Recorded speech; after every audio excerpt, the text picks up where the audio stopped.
Hey, did you hear about the Diddy verdict yet? Girl, is bananas, so let's talk about it. Bananas, Before we begin, a quick disclaimer. Everything I share in this video is based off of my own research, opinion, and perspective. This content is for informational and entertainment purposes only and should not be taken as fact without doing your own research. Today, we are recapping the verdicts of the Sean Combs, aka Diddy case. As of July 2nd, 2025, Sean Combs has been convicted on 2 federal counts of transporting individuals across state lines for the purpose of prostitution. However, he was acquitted on the more severe charges, which included sex trafficking and racketeering. The trial, which lasted nearly 2 months, featured testimonies from 34 witnesses, including ex-girlfriend Cassie Ventura, as well as another ex-girlfriend who was not named in the trial. Both exes accused Combs of orchestrating coercive, drug-fueled sexual encounters, also known as freak-offs, to Cassie and hotel stays to Jane Doe. So let's go ahead and start breaking down the counts and their verdicts. Count 1 was the racketeering charge. So a racketeering conspiracy charge refers to accusing someone of participating in a criminal enterprise, that shows a pattern of racketeering activity, including illegal activities such as bribery, fraud, extortion, drug trafficking, money laundering, and murder. Now, what prosecutors needed to prove against Combs was that he either managed or operated an ongoing criminal organization and participated in at least 2 of those crimes mentioned as part of that enterprise. A lot of people have a certain perception about the word racketeering and what that means and what a criminal organization looks like.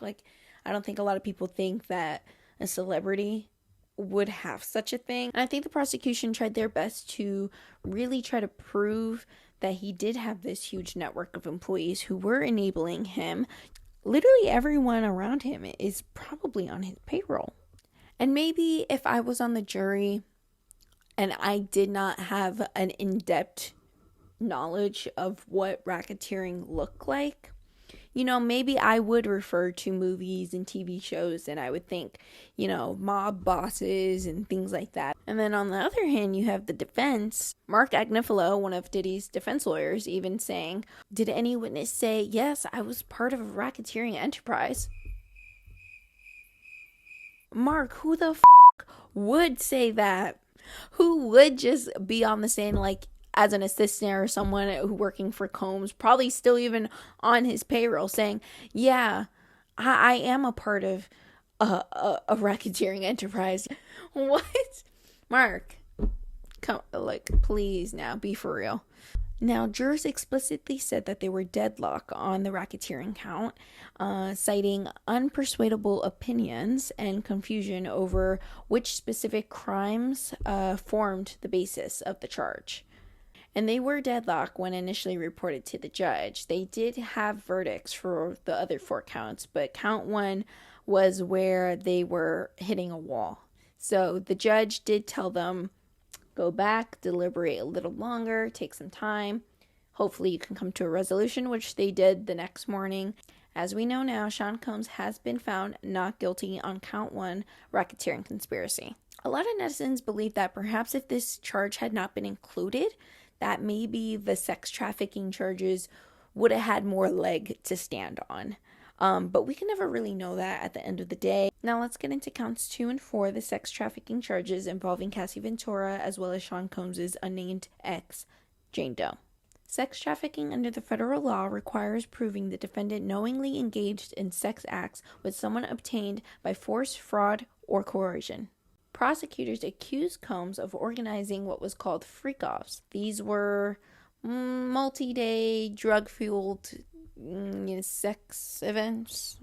I don't really know how to put that. And that Miss Ventura and his ex, Jane Doe, were coerced into participating. To which the defense argued that these were consensual acts and it was more of a swinger lifestyle. And I guess this argument worked in the defense's favor because the jury ended up acquitting on both of these counts against Jane Doe and Cassie Ventura. Unfortunately, it looks like the prosecution did not prove beyond a reasonable doubt that Combs used force, fraud, or coercion.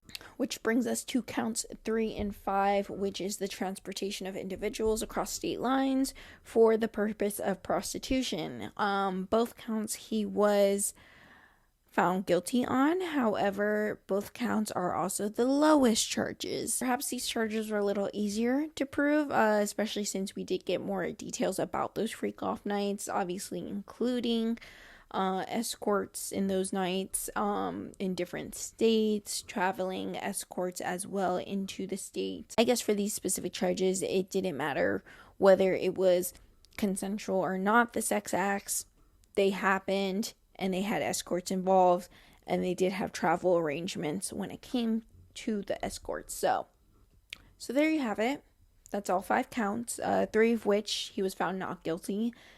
3 of those counts would have been the biggest heavy hitters that the federal government was trying to hit Combs with. The burden of proof was ultimately for the prosecution to present, and the jury made their decision. We don't know how much time he is getting. This is his first offense when it comes to criminal activity, so we don't know how hard the judge is going to be ruling on this. I'm not sure if someone said the highest was 5 years that he could get for each count, meaning I guess if he gets 2 of those it would be 10 years max, but I'm not 100% sure.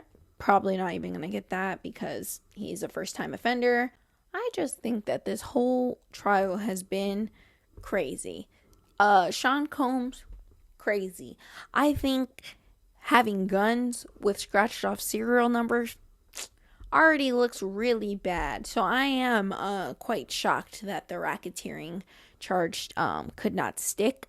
I definitely do hope that with all this coverage on his trial, he does not get that same power that he used to have, honey. I really hope not, because if he could just walk out free now and still have all those people on his payroll and still be doing everything the same, baby, oof, we shall see what he gets for his penalty. I don't know if the judge will try to make a lesson out of him or if he will be a little lenient on him since it is his first offense. Definitely not his first crime, just the first time he was charged and caught. But thank you guys so much for watching and listening. I have decided to start this channel just to yap. I'm a yapper.